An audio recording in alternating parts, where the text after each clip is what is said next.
colleagues. My name is Petrana Martinekova, and I would like to present to you my PhD topic, Identifying Critical Points in the Management of Patients with Liver Diseases. I work on my project with the great help of my supervisor, Kristina Hadimasi, and SMS Mahmoud Obeidat, and with our irreplaceable statistician team. And my vision is to improve the care for patients with liver diseases with evidence-based, but also personalized approach.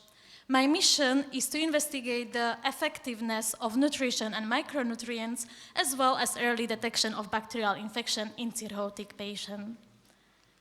To accomplish my mission and my vision, I currently work on two projects: the efficacy of vitamin D supplementation in patients with chronic liver disease, and diagnostic accuracy of biomarkers in cirrhotic patients with bacterial infectious. So let me start with the first topic, vitamin D and chronic liver disease. To understand the importance of the topic, there are several crucial points worth mentioning. First of all, chronic liver disease led to almost 300,000 deaths in Europe in 2019.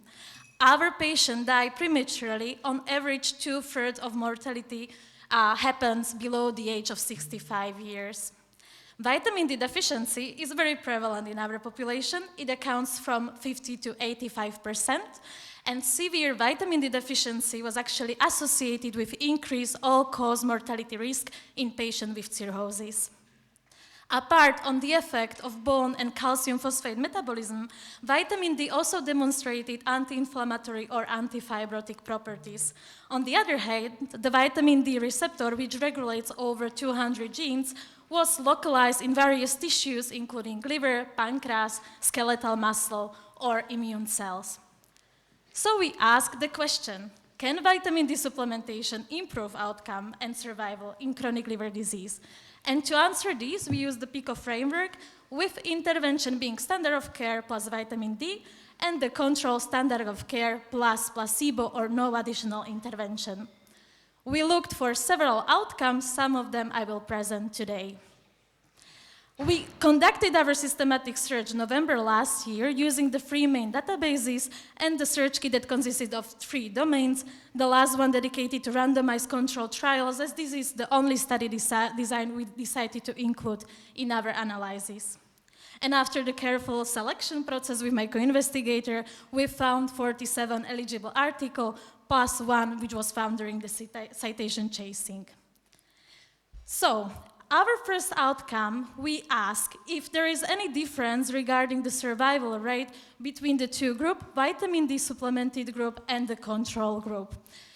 As you can see, we were able to include 8 randomized control trials into the analysis, and we divided them based on the measured outcome into 6 months and 12 months. Heterogeneity of our result is quite high, is substantial, and it might be possibly due to different forms of vitamin D being used and also the various etiology of liver diseases. We do have 2 main outliers in our results. The one outlier study of Mohammed, which included 300 patients and showed risk ratio of 1.52, actually included only the patient with liver cirrhosis, but also hepatic decompensation due to spontaneous bacterial peritonitis. On the other hand, the study which showed worse survival in the vitamin D supplemented group, study of Mobarhan, actually included very low patient, only 18 patients, and solely patients with alcoholic cirrhosis. Comparing the two groups, we have not observed any difference with the overall risk ratio 1.05. Further research is still needed to bring better clarity into this, and also longer that does not necessarily mean better, but there are no randomized controlled trials which will evaluate the quality of life of our patients. As our second result, we decided to evaluate the difference at the end of the trials regarding the liver steatosis. Control attenuation parameter is commonly used in the practice, and it is measured non-invasively using the FibroScan. And over here, we were unfortunately able only include 3 randomized controlled trials, all of them with the patient with non-alcoholic fatty liver disease. As you can see, there was a tendency in higher controlled attenuation parameter at the end of the study in the control group, so the group without vitamin D supplementation. The difference was quite moderate with minus 19.37 decibel per meter. And what was interesting for us was also to observe something like time-dependent pattern. The study of Tagaveli, in this study, the cholecalciferol was administered for only 3 months. In study of Boniagard, it was administered for 5 months. Meanwhile, in Lukendazanko trial, with the highest mean difference, minus 43, the vitamin D was administered for 12 months. So that was additional finding. However, to have a conclusion for this result, we still will benefit from more randomized control trials. Our next result speaks about liver fibrosis, which is again assessed non-invasively by FibroScan, and it's measured by liver stiffness measurement. We included the same 3 randomized control trials with the same non-alcoholic fatty liver disease patient.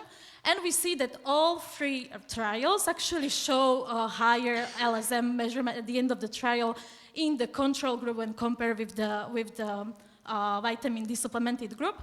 The overall mean difference was minus 0.45, which is statistically significant, but the clinical significance is still debatable, and we would actually benefit from the further research with the proper sample sizes, but also with rather prolonged vitamin D supplementation, because the time-dependent pattern was also observed here. And the last but not least, I would like to present to you insulin-resistant outcome, which is measured by HOMA-ER. This parameter is important for us because HOMA-ER was identified as one of the pathophysiological factors responsible for progression and development of non-alcoholic fatty liver disease, and also it was found out to influence the course of disease in chronic hepatitis C. Again, we compared the 2 groups. We used as the effect size mean difference, and at the end of the trials, we found out that, again, there was a difference, only small one with minus 0.33. But if we consider that till nowadays, there was no drug approved by regulatory competent agencies for the NAFLD, and the cornerstone treatment is actually coming from lifestyle modification, we need to very carefully evaluate the clinical significance of this. Our strength and limitation, the main of our strength is actually that we were able to include more 12 randomized controlled trials into the analysis with more than 1,600 participants, and we look for several outcomes, also steatosis and liver stiffness or fibrosis, which was not measured previously. Our main limitation in arising from the different forms of vitamin D supplementation within the studies, high heterogeneity, and even though we plan to evaluate all chronic liver disease, there is lack of data for alcoholic liver disease or hepatitis B. Our main implication is actually coming for the research, so we would suggest to perform more randomized controlled trials with longer duration of vitamin D supplementation and the proper sample size. And currently we are working on the manuscript. I will very shortly speak also about my second project, diagnostic accuracy of biomarkers in cirrhotic patients with bacterial infection. As I said, our patients die prematurely, and bacterial infection accounts for 30 to 50% of deaths, and it was also recognized as the most common precipitant of acute and chronic liver failure. Infections in liver cirrhosis actually increase mortality 4 times, and our patients are prone to any type of infection, spontaneous bacterial peritonitis and UTI being the most prevalent. Early detection of bacterial infection and prompt antibiotic usage are very critical points in the management of patients. On the other hand, with the inappropriate use of antibiotic, we also increase the risk for multi-drug resistant bacteria, which are becoming more and more prevalent in our population.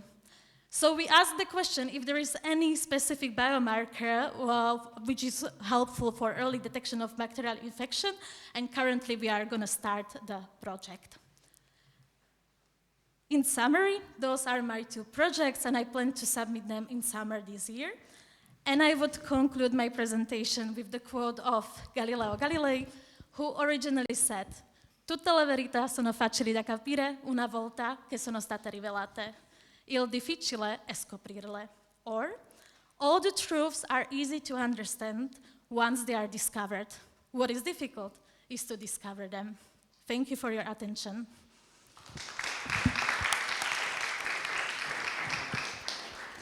I would like to ask you, you thought about genes, that vitamin D regulates a lot of genes. Is there any connection between vitamin D deficiency and hepatocellular carcinoma? That is a very interesting question, and currently I'm still gathering some knowledge regarding the topic. But for vitamin D and vitamin D receptor, there were actually some single nucleotide polymorphism which was discovered. There are 4 different types of polymorphism which actually evaluate the progression or the effect of the disease, the course of the disease. But still, I'm not really sure like which one of them is the most associated with the progression of hepatocellular carcinoma. But the research on this topic was conducted already.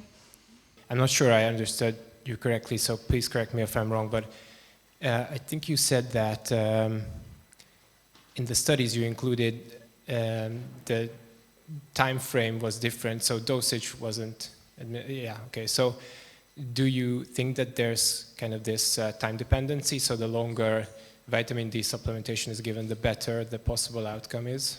Mm-hmm. So, okay, if that is the case, then the actual question is, do you see a possibility to somehow include this time dependency, or to estimate it somehow, to model it, to maybe say something about how many months of vitamin D supplementation you need to give to arrive at sort of the clinically relevant sort of substantial results? Mm-hmm. Thank you for the question. Like, actually, due to high heterogeneity of our results, we are still working with our statisticians to find the proper answers for this. We were trying to do firstly like the subgroup analysis as well, which differs, for example, till 3 months supplementation, from 3 months till 6 months supplementation, and over 6 months. But we still don't have the result for this, for example. And also, I think kind of like limitation, what I feel about my project is that out of 48 eligible studies, we have 5 or 6 conducted in Europe or the North America, which slightly surprised me. First of all, because vitamin D supplementation is cheap and you can very easily measure the compliance of the patient. And on the other side, based on the guidelines from EASL, vitamin D supplementation is recommended like to measure the vitamin D. It is recommended to supplement it, but there is no clear answer like if you're an inpatient, outpatient, how long to measure it. So there are a lot of unanswered questions behind this, and I still don't know like how to handle it. We are trying to find a solution. Thank you.